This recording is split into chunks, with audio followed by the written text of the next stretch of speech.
Hi, I am Vidushi and you are watching Daily News Simplified, an answer to what, why, and how of newspaper analysis from the UPSC perspective. So today we have taken up important articles from the Hindu, the Business Line, and the Indian Express. So today we have food security, India's coal imports, and cooperatives for mains discussion. And for pre, we have Vikram 1 launch vehicle, core sector output, H5N1 virus, and elephant corridor. And before starting our discussion, one request, if you like our initiative, please do like, share, and subscribe our videos. So let's start our discussion with our first article, which appeared on page number 14 in the Hindu newspaper. Context is that as per Food Waste Index report 2024, households across the globe, they wasted over 1 billion meals per day. And this situation is then when we have 783 million people struggled with hunger, and 30% of humanity, they are facing challenges with respect to food insecurity. So quite shocking data. And this data is provided by report which is co-authored by UNEP. This is important for your prelims. UNEP and RAP. RAP is Waste and Resource Action Program. It is a UK-based non-profit organization. So this data or this fact is provided by this report. Now the question is that why we have taken. You know that wastage of food is detrimental to achieve food security, and it also against the efforts to realize SDG goals like SDG goal 2 that relates to zero hunger, SDG goal 12 that is about responsible consumption and production. Also, if you see, issues of buffer stock and food security is important theme mentioned in GS paper 3. So this is important from the syllabus perspective. Now come to the exam point of view. UPSC has been asking question based on this theme. Like there was a question based on various type of revolutions which came in 2017. Then there was a question about features of National Food Security Act 2013 and it came in year 2021. So now let's see the key takeaway of this report. First is high level of house wastage, and household level they accounted for 60% wastage, which is more than food services, that is 28%, and retail service, that is 12%. So majorly done by household. Second, it is not a rich country problem which we generally perceive. The average levels of household food wastage for upper and lower income countries differed by 7 kg per capita. So it is not a rich country problem. Third, food loss and wastage generated nearly 88 to 10% of annual global greenhouse gas emission, which is 5 times that of aviation sector. So this acted as a contributor to climate change. Then lack of mechanism. Apart from 4 G20 countries, that is Australia, Japan, UK and US, majority of the countries, they do not have mechanism for food wastage estimates which is suitable for tracking progress to SDG. Now, impact on economy. It is estimated that the toll of both food loss and waste on the global economy is nearly $1 trillion. So these are the key findings from this report, which is published by UNEP and RAP. Okay. Now, in this discussion, we'll see different aspects related to food security. So let's start our discussion with a definition, that is food security. Now, this definition is as per 1996 World Food Summit. Food security is when all the people, okay, all the time, they have physical as well as economic access to safe, sufficient and nutritious food which can meet their diversity needs and food preferences to have active and healthy life. Okay, so when all the people at all the time have access to safe nutritious food, that is food security. Now, as you can see here, the four fundamentals, or you can say pillars of food security, that is availability, accessibility, utilization and stability. So first we'll start with availability. So this availability side address the supply side, okay, which determined by level of production, stockpiles, net trade. So this is the available side that deals with supply side. Okay. Second pillar is accessibility. Now, food security is not about having enough food produced. That is the available part. It is more than that. It is about having consistent supply to enough safe, nutritious food to have active and healthy life. So this deals with consistent supply. Okay. Now come to the third pillar, that is utilization. This pillar encompasses different aspects with respect to food, like how it is stored, how it is cooked, how it is handled, etc. And all these to maximize the potential benefit of food in terms of energy and nutrient. Fourth important pillar is stability. Now, food security, you know that food security means consistent supply to nutritious food for a healthy life. Now, being food secure is not about having food only for today.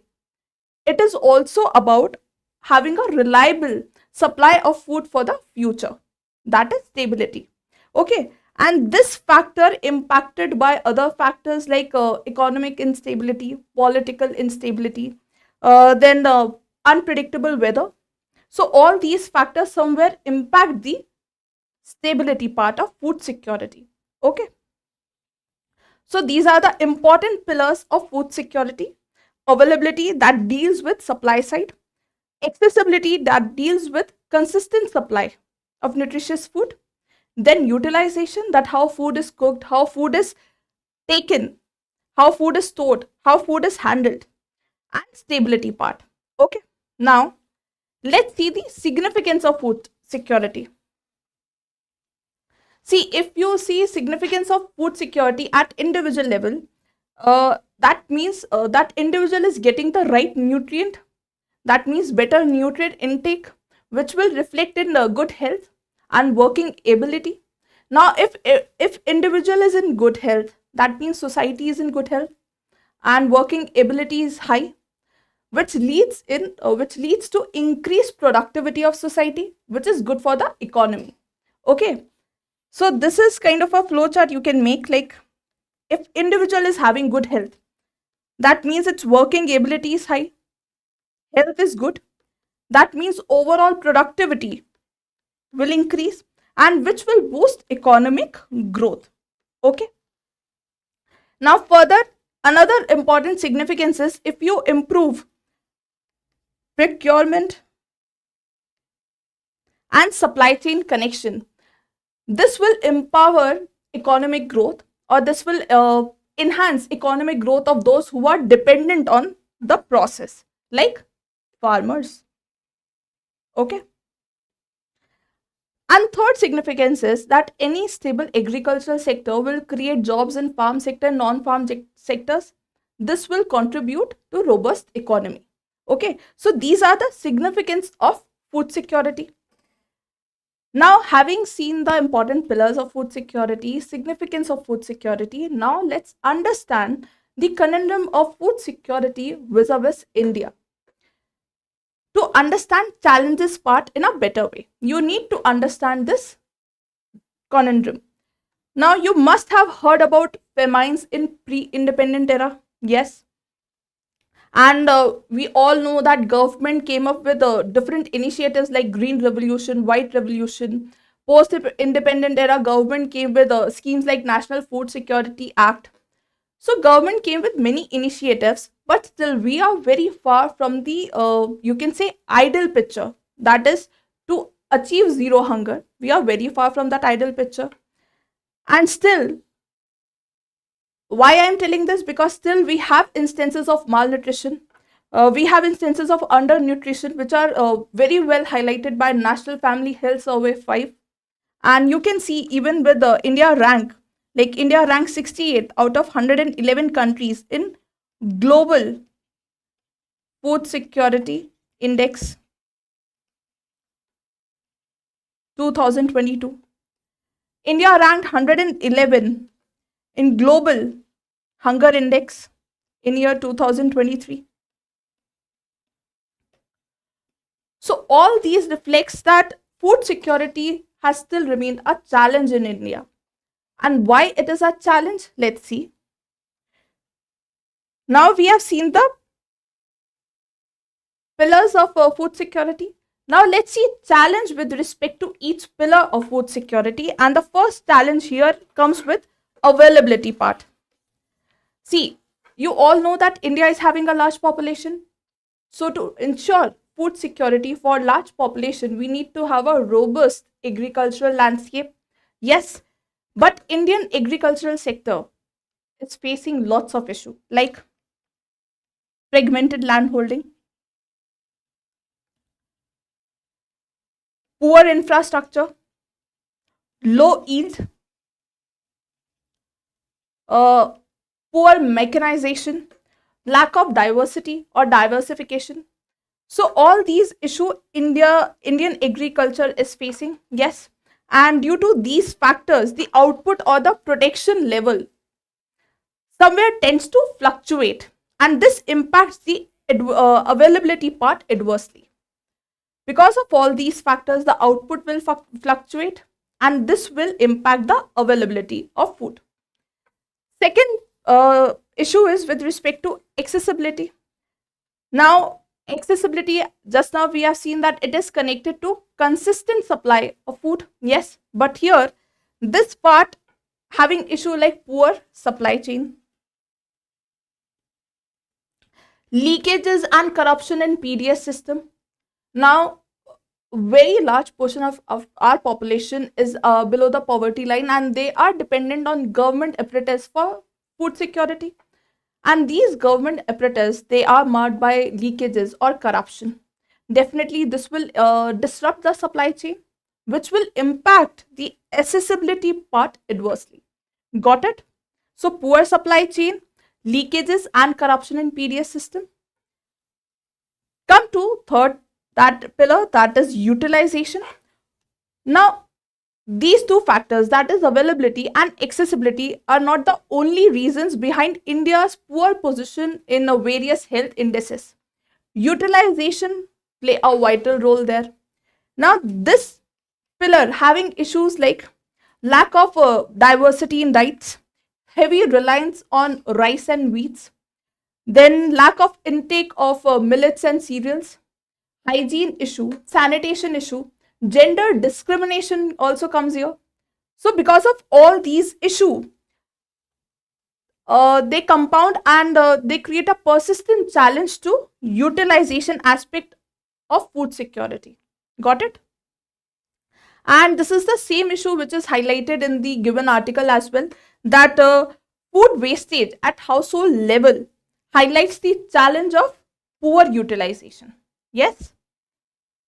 Now come to the last part or last pillar, that is stability. Now you know our agriculture majorly it is rain fed. That means any fluctuation with respect to rainfall can impact the agricultural sector. Plus we have issues like global warming, climate change. These factors will also hit the production side. Yes. Then further, globalization of economy has its own flip side. Recent events like Russian-Ukraine war, such events impacted the supply chain.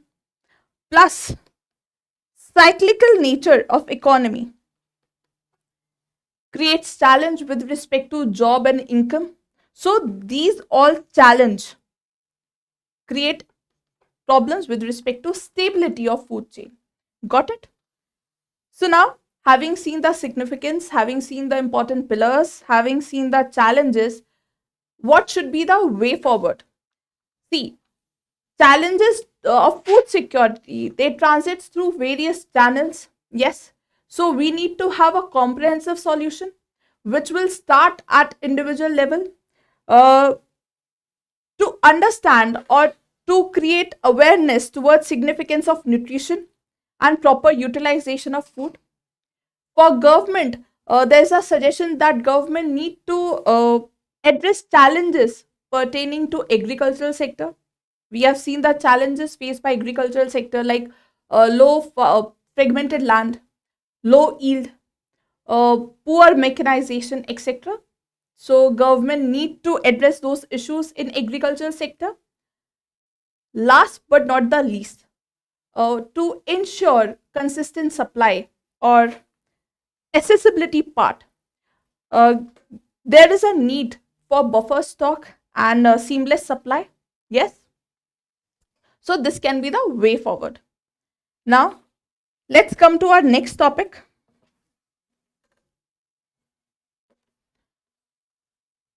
which appeared on page number 8 in the Hindu newspaper.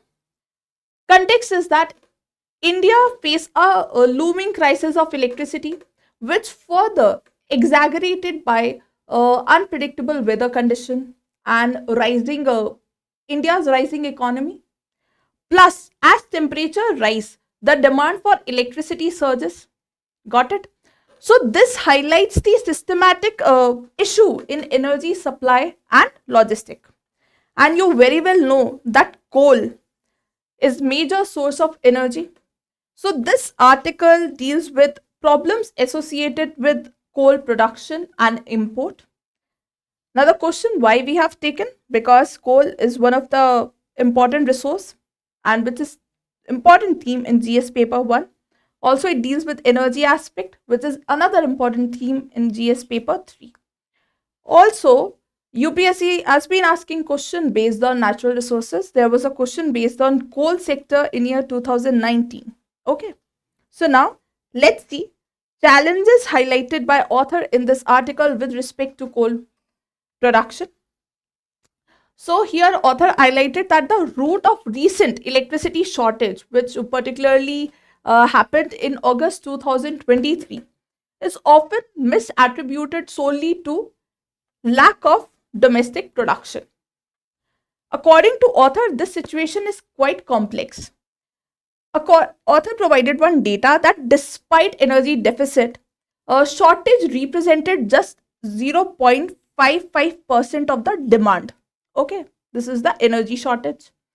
And surprisingly, we have 30 million tons of coal.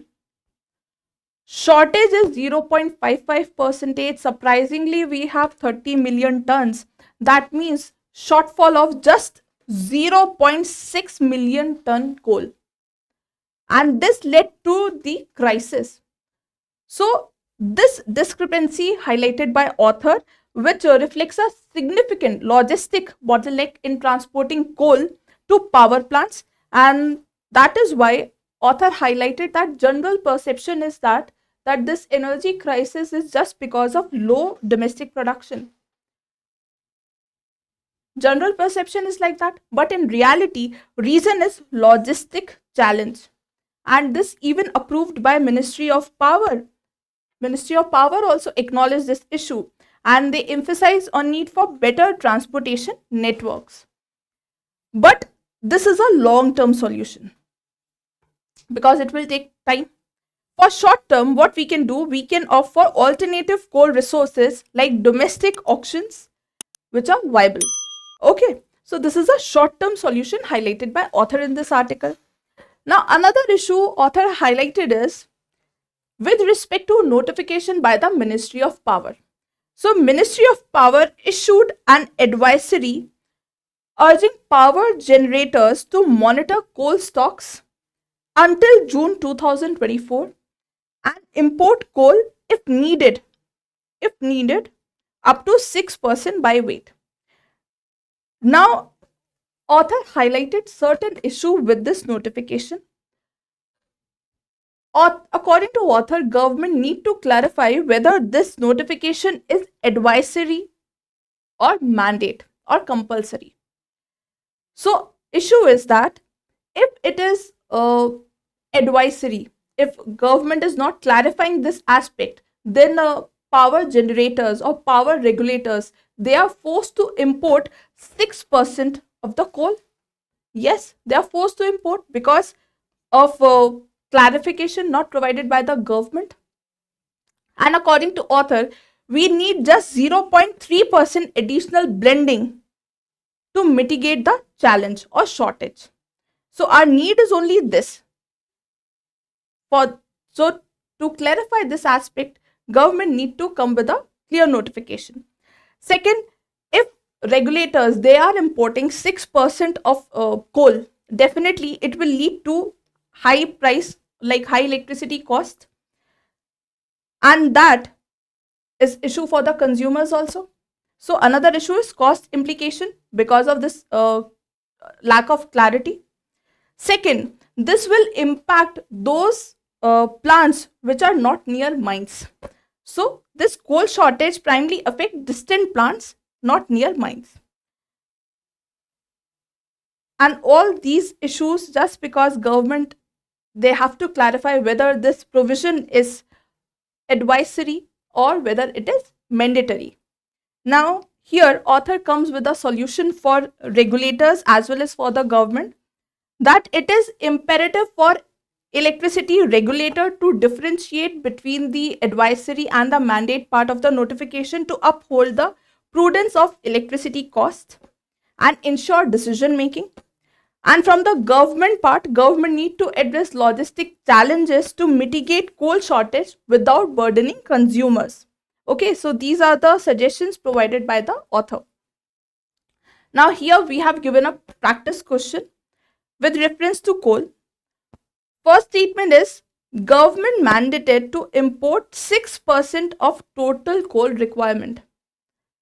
Second statement is the recent shortage of coal is mainly due to logistical inefficiency. We have already discussed these 2 points. So write the right answer in the comment box. Okay.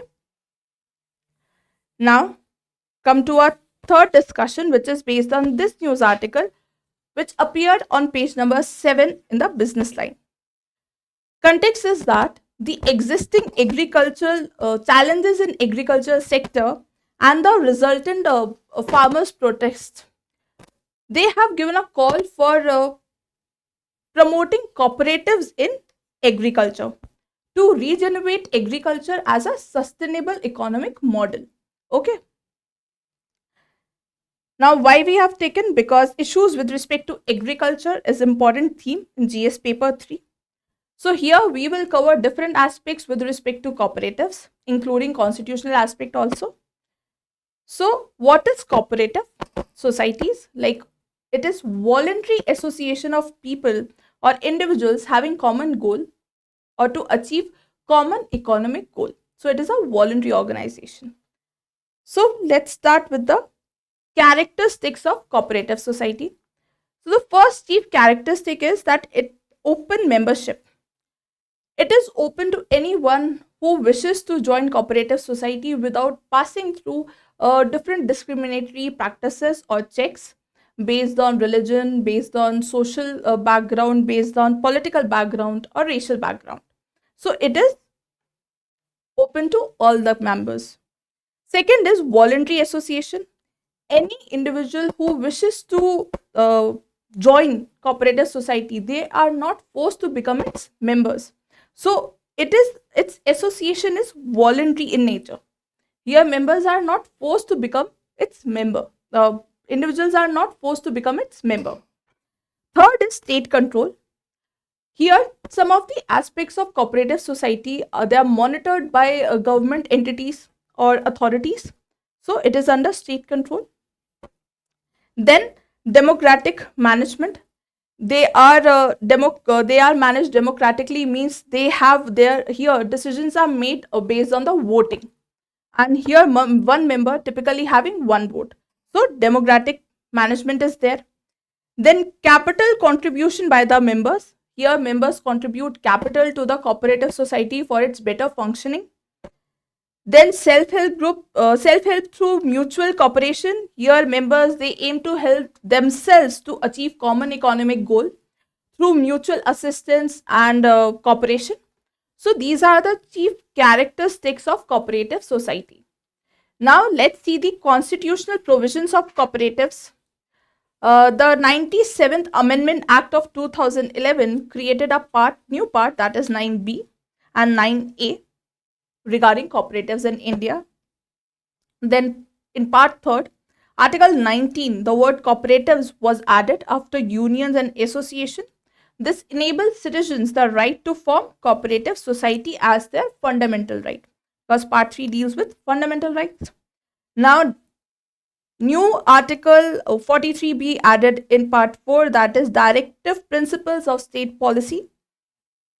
And Article 243ZH and 243ZE in part 9B deals with cooperatives. You can use these while framing introduction of cooperative society. Okay. Now come to the significance of cooperative society. The first significance is alternative income. Through cooperative society, farmers in rural area, they have been able to find work and income outside the traditional farming activities. An example of this is Amul. Amul created alternative employment for rural population. So, cooperative society, they are creating employment outside the traditional farming activities. Second is financial inclusion. These cooperative society, they are providing financial inclusion through financial services like loans, which is essential for the economic development of rural population. To infuse money in mechanization, or you can say modernization of farm sector. According to a report published by NABARD, contributed significant amount to loans to rural areas, that is rupees 1,48,625 crore in financial year 2019 and 20. So you can imagine the financial inclusion infused by cooperative society. Okay. Third is women empowerment. We are witnessing feminization of agriculture, and business model of cooperative society is to give employment to women, which empower them both socially as well as economically. Okay. Best example of this is Lijjat Papad. Shri Mahila Grah Udyog, Lijjat Papad, which is a classic case of empowering women. Okay. Fourth is competitiveness of good. See, goods produced by cooperative society, they are quite competitive in nature because members, they control output as well as supply part, which somewhere or which eliminates the need for middlemen. So definitely it will bring down the cost of the final product. So products are quite competitive. So these are the important significance of cooperative society. Now, having seen the significance, we should cover challenges part also. So let's see challenges of cooperative society. The first challenge is lack of participative character. This is a challenge because some members, they join only to gain benefits without actively participating into it, and which somewhere dilute the value and resources for the other members. So lack of participative character. Another challenge is dominance by elite group. See, wealthy members and politicians, they exert disproportionate influence or control. Generally, we know that wealthy members, they gain the power position and they ignore the needs needs of majority of the cooperative members. So, dominance by elite group is another challenge. Another challenge is geographical inconsistency. See, success is not uniform across all the region of cooperative society. They thrive well only in selected area, that is in southern and western India, in comparison to northern and eastern India. So geographical inconsistencies there. They are highly successful in Western India, then in Southern India. Okay. Another issue is government control. See, government provide capital to cooperative society. They even appoint board members also. So this somewhere dilute the autonomy of cooperative societies. Okay. Then state cooperative laws. They are not conducive to the growth and modernization of cooperative society. So government control is another challenge because they somewhere impact the autonomy of cooperative society. Then financial mismanagement, fraud, corruption. So cooperatives, these financial mismanagement, corruption can plague cooperative society, which undermines their trustworthiness, or you can say their efficiency. Then lack of dedicated government official. There is lack of a dedicated government official specific for cooperative society who can manage and look after the cooperative societies. Okay, so these are the challenges associated with cooperative society. Now let's see the steps taken to address the issues. Enactment of Multi-State Cooperative Society Act 2002 and its amendment in 2023 to ensure autonomy. Then creation of Ministry of Cooperation. Then National Cooperative Database. Banking Regulation Amendment Act to strengthen regulation of urban cooperative banks and cooperative as buyers on GEM portal. So author highlighted that creation of Ministry of Cooperation is in a right direction. Okay, so this is all about from the mains part. If you have any doubt, please drop your doubt in our comment box. Now let's start with our prelim section. Our first article is based on this news which appeared on page number 4 in the Hindu newspaper. Context is that Skyroot Aerospace successfully test fire stage 2 of Vikram 1 launch vehicle. Now UPSC has been asking question on development in space sector. There was a question on India's satellite launch vehicles in year 2018. So here we have taken a practice question based on India's development of Vikram 1 space launch vehicle. Okay, theme is same, that is launch vehicle. Now before solving this practice question, let's see the key details associated with Vikram 1 space launch. It is a small lift launch which is developed by Skyroot Aerospace. Now Skyroot is Indian private company. Okay, and it will become the first Indian private company or first privately developed orbital rocket if this is successful. Now there are two kind of rockets. One is suborbital and orbital. So this Vikram 1 is orbital rocket. The suborbital means rockets that are designed to reach space but not complete an orbit. Okay, that is around the earth. While orbital rockets, they are capable of placing payloads into the orbit. Got it? So these are successful in placing a payload into the orbit, but these suborbital rockets, they are designed to reach space but not complete an orbit around the earth. Okay, and Vikram 1, remember, is orbital rocket. Got it? Second stage, which is now Kalam 250 is the second rocket second stage, and it is responsible for propelling the payload into the orbit. Okay, and this is powered by Kalam 250 rocket motor, which is made up of high strength carbon composite material, and it also use solid fuel propellant because it is easy to store. It provides high thrust also. Now these are the important facts with respect to Vikram 1.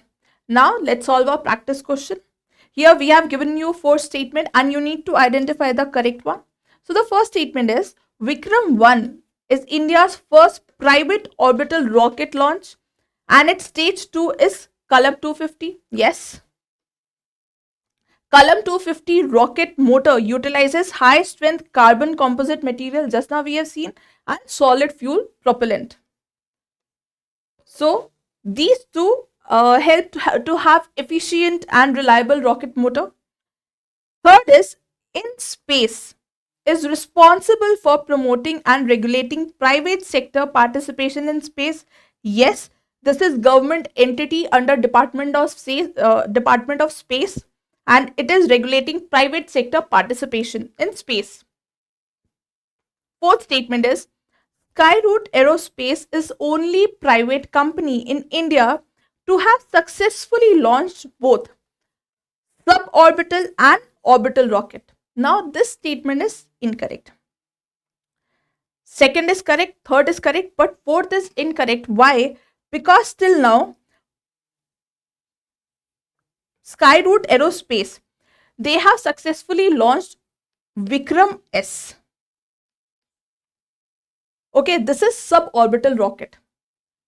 Skyroot, they have successfully launched Vikram S, that is suborbital rocket, and Vikram 1, which is currently under development of Skyroot Aerospace, will be their first orbital rocket once it is successful. So till today, they have successfully launched only suborbital rocket and not orbital one. This makes our fourth statement incorrect. So our answer is A, that is 1, 2 and 3 only. Now let's come to our next question, which is based on this news article which appeared on page 1 in the Hindu newspaper. Context is that India's 8 core sectors output growth reached a 3-month high in February. Now UPSC has been asking question on same theme, like there was a question on index of 8 core industries. So we have taken a practice question on index of 8 core industry. These two are different indexes, that is index of 8 core industries, okay, and index of industrial production. Now let's see in more details about index of 8 core industries. See, in India we have 8 core sectors. You can see here coal, crude oil, natural gas, refinery products, fertilizer, steel, cement, electricity.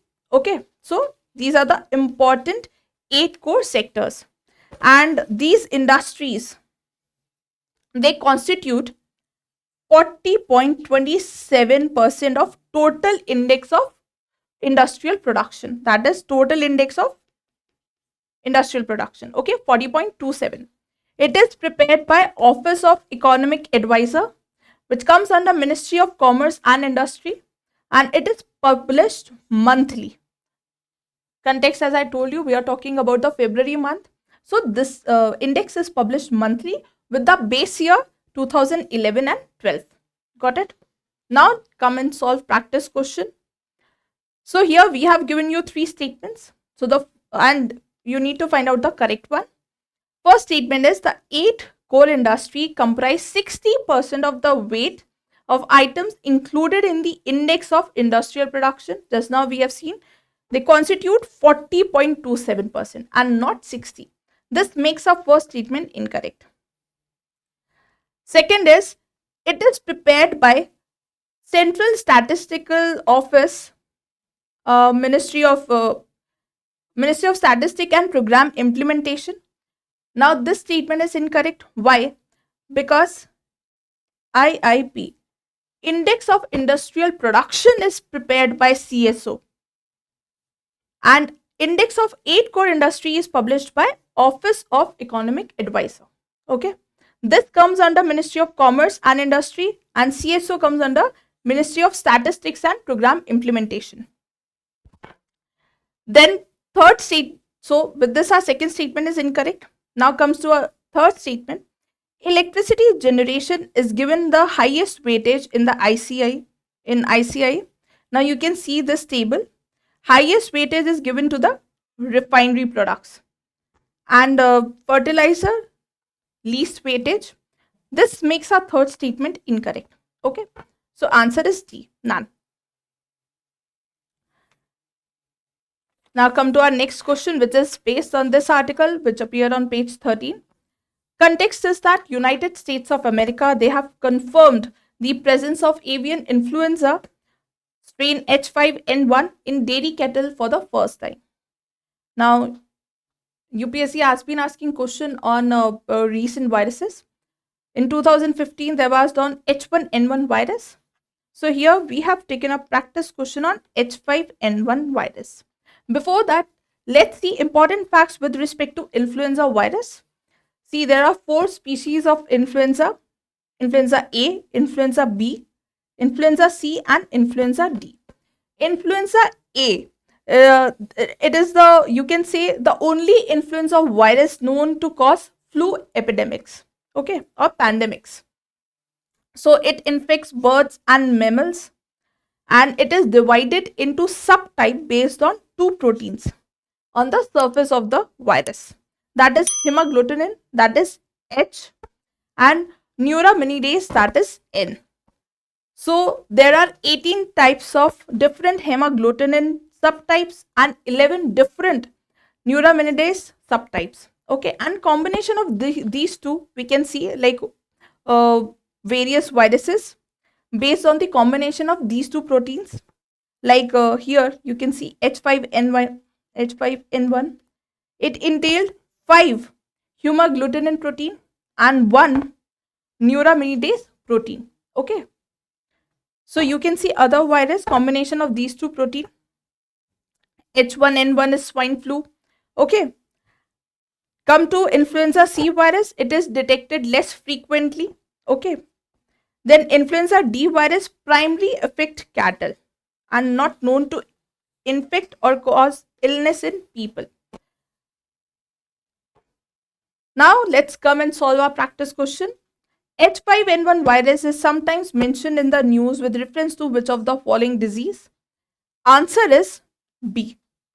Avian influenza is disease caused by infection with avian or bird influenza. Now, they do not normally infect humans, but sporadic human infection have occurred. Okay. So, let's come to our last question, which is based on this news, which appeared on page number 9 in the Indian Express.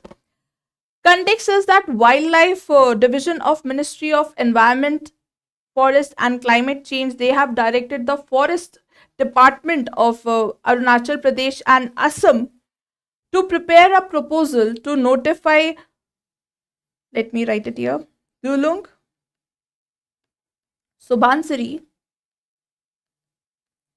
Elephant Corridor, which is situated downstream of 200 megawatt Lower Subansiri hydroelectric plant. Okay.